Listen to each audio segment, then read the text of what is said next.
You work quietly for months, right? You do all of the things, crafting and education and studying, refining, and you tell yourself that you're building something meaningful. And one day you post something that, you kind of secretly hope just hits right. You're just hoping for that social validation. Basically, you want the numbers to justify the way that you've been putting in work. You want it to feel like a turning point. And when it doesn't, something in you kind of deflates. You start questioning the direction and you're wondering if you've misjudged your audience. And then you really start overthinking about maybe I just need a better hook, maybe it's not viral enough, maybe the caption's not SEO optimized enough. Maybe what you need is a trend, or you have to quote unquote announce something big is coming. And in today's world, this is the addiction that a lot of artists aren't really willing to admit that they have. And it's justified.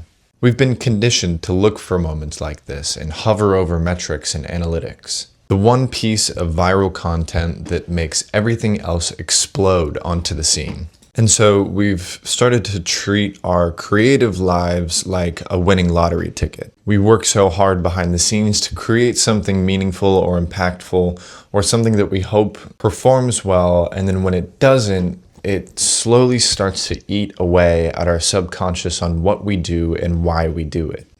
But on the flip side, if it does land, we experience this sort of momentary high where everything feels as if it's paying off. The only problem is that it's momentary. Let me be the first to tell you that breakthroughs happen a lot because of luck. They depend on timing and audience mood, the random blessings of an algorithm, all of things that artists can't control. When they happen, they feel intoxicating, but when they don't, that silence is almost damning. So what today's video is going to be about is dismantling those breakthroughs. Hi, my name is Jared Thomas Tapey. I'm a social documentary photographer and educator here in New York City, and you're watching my YouTube channel. Across my social media platforms, I've created 6 different segments, all of which pertain to certain aspects of photography. Crafting a photograph, life through the lens, marks of the maker, the creative connection, tools of the trade, and field notes. In today's lesson, we're going to be taking from my segment, the creative connection, which is all about taking you from creativity to visibility. This segment is more so about artists in general and doesn't always pertain to photography. I think that this is one of those cases.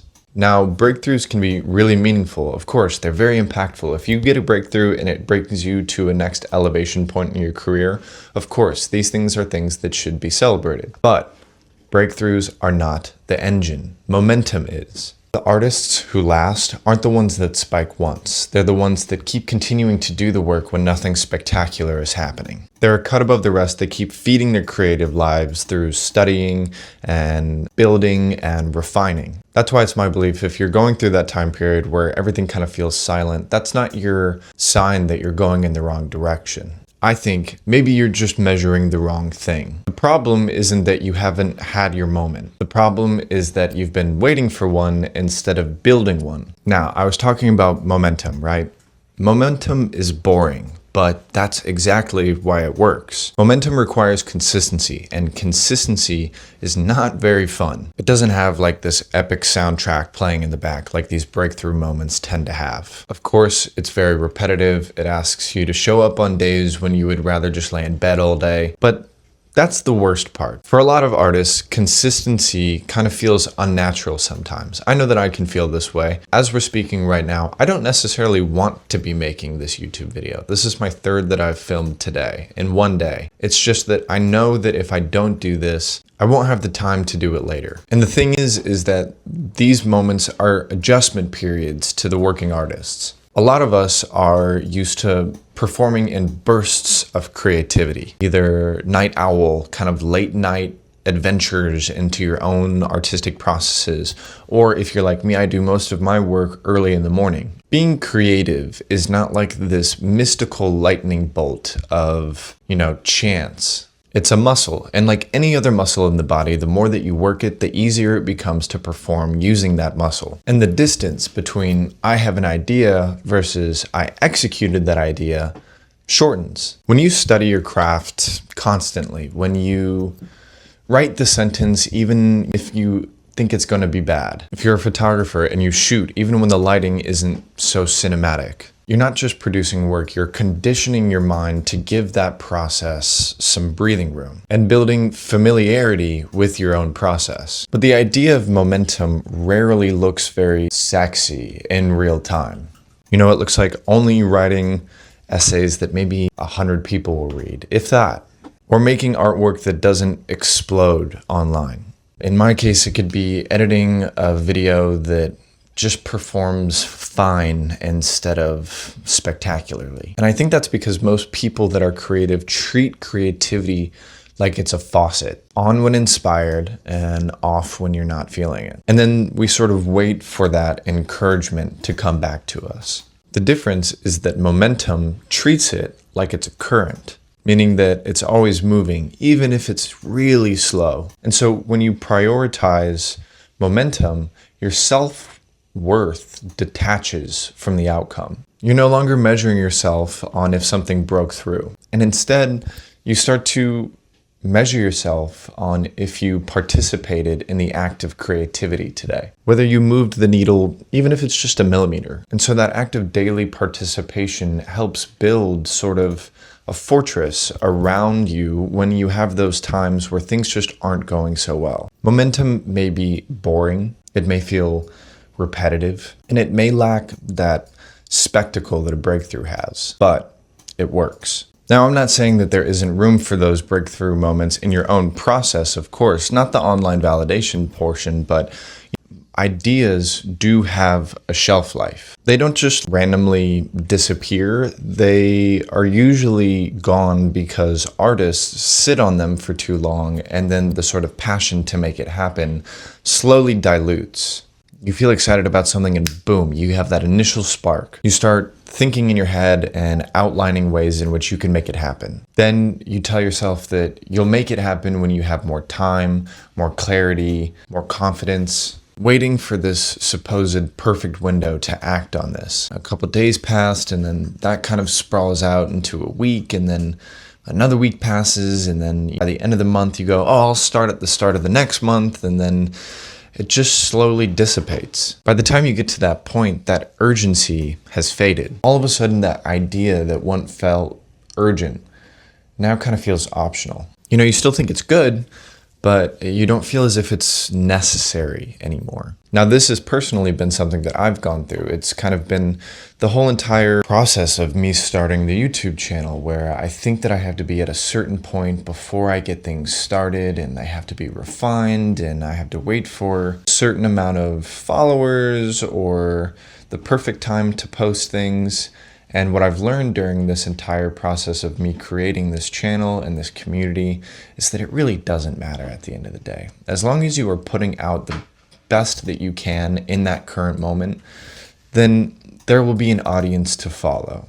I found that the longer that I waited, the more I started to second guess things. And the more I second guessed things, the more distance I created from finalizing something and starting something. And that is why momentum is so important, because it neutralizes that decay of ideas. When you're actively working, whether it be shooting or painting or writing or filming, you shorten the gap between inspiration and execution. You don't give doubt time to kind of like colonize in your head. And it gives fear a much smaller place to try and negotiate with you on what you're trying to achieve. The act of moving, even if it's just a small, minute amount, keeps that spark alive long enough for it to become something tangible. Breakthrough-dependent artists wait for perfect timing, the right mood, the right context, depending on an incredible amount of variables. Momentum-driven artists act as if the idea is still warm because they're performing it every single day, even if it's a small amount. I've come to understand that clarity often arrives when action is taken. I believe that repetition and momentum help generate decision-making ideas. The more often you execute, the less time you spend deliberating. I think maybe this is because I played sports growing up, but I view these things as a sort of practice. The more you practice, the more precise you get, the cleaner you get, and the confidence that you gain through practice is something that's earned rather than something that you hope for, which helps you realize that the more you act on these ideas and the faster you do them, the less you fear if you still have it. And you know that you can access them again because you've done so repeatedly. But let's remove the romance from this for a moment and let's talk about something practical. If you're serious about wanting to make a life out of art, not just somebody who likes to be creative in their own free time, but wants to make a life out of it, a career out of it, then marketing is not optional. Now, there's a lot of discourse online about the need for marketing as an artist. I've talked about this in one of my last videos. Briefly, you can watch it here, about how in today's world we're expected to be marketers and not just artists anymore. And it's something that's never going to change at this point. Which is why I created this segment in the first place, because it can be really daunting to understand marketing as an artist. And what I've come to realize about the marketing aspect of a creative life is that you have to be more disciplined in the marketing aspect than you do in your own creative life, which is incredible to say because you have to be thoroughly disciplined in your own creative life. It just has to be double that for the marketing side, which is why it's my belief that momentum is one of the most underutilized aspects of the marketing strategy that all of these artists need to use. Now, momentum, when we talk about marketing, isn't posting more. The way that I view it, it's about posting with a continuity. When you're consistently studying your craft, documenting your process, articulating your thinking, refining your perspective, and publishing those evolutions with clarity, you're doing something far more sophisticated than chasing attention. And that's building a narrative cohesion. By doing all of these things, you're building a sort of body of thought that evolves over time with your audience. And you're allowing people to see not just the work, but how you think about the work. If the only thing that your audience sees is the final result, your work appears almost episodic. It's a sort of conveyor belt of ideas. It arrives, it's consumed, and then it's left in the feed. But when you share the research that shaped it, the process of your thinking, the references that influenced it, all of the false starts that you had trying to make this idea come to life, you translate these isolated outputs into a story that people can follow. Now, your marketing isn't separate from your practice, but rather an extension of it. For example, the book that you were reading becomes a reflection of how it's changed your work. The experiment that failed becomes a lesson on your process. The shift in your approach becomes a conversation about growth. And the final piece becomes this sort of visual culmination of a series of events that your audience has watched you grow into. From a marketing perspective, momentum helps your audience understand what to expect from you. It helps train the algorithm into who you are and what you consistently do, while signaling seriousness to potential collaborators. And I think that that's a very important aspect because brands don't typically partner with a singular spike. They partner with patterns of behavior and consistency. The same can be said about institutions. They don't just invest in a moment of virality. They invest in the evidence of sustained commitment. And momentum communicates that stability. When your creative life is visible as a rhythm, rather than a series of dramatic bursts, it's almost like you become more legible. People start to understand your lane and they understand your voice. And they have sort of a better idea of what you stand for. And so that ability to understand who you are, even if it's not so revealing the content that you make, but understand who you are and your process and what your art form is like, it becomes easier to trust or to recommend to other people. Like it's easier to align with. And so what that means is you don't need a viral moment to build authority. You need repetition, coherence, and that you'll still be here a month from now studying and refining and contributing something specific in your own tone and in your own voice, something of value to the conversation of art. Momentum allows for marketing to feel less like a performance and more like documentation, which makes better content anyways. Your goal shouldn't be to manufacture relevance, but instead you should be thinking about how to reveal your continuity. It's kind of like building the infrastructure of a building or a city. Infrastructure supports growth. And so that way, when a breakthrough happens, if it does happen, It lands in something with structure and lands in something stable inside the sort of ecosystem that's already coherent and alive and has the ability to absorb attention instead of crumble underneath it. If there's one thing that I hope you take away from this, it's this. Stop waiting for the lightning strike to happen. I understand the desire to have a viral moment. The idea of a breakthrough is intoxicating. A breakthrough feels like the right to keep going, evidence that your time wasn't wasted and that you've arrived. But breakthroughs are moments, and by definition, moments pass. Momentum is something else entirely. It's the steady current that most people don't see because they're too busy looking up at the sky trying to see the lightning strike. Continuing the act and pursuing a creative life, the pursuit of that, is the daily act of showing up for your craft, even when nothing spectacular is happening. It's the decision to study when no one is watching, to write when the words just aren't coming out of you, to continue to record when it feels like nothing is sticking in your brain and you're having trouble saying words. It's choosing participation over anticipation. And that's because most ideas won't wait for you to be ready. The more that you delay action in pursuit of the perfect moment, the more you train yourself to hesitate. Which is why it's so important to note that momentum reverses that hesitation, that it shortens the distance between idea and execution. It helps you build familiarity with your own process, and that clarity comes from motion and not before it. In marketing, the same principles apply.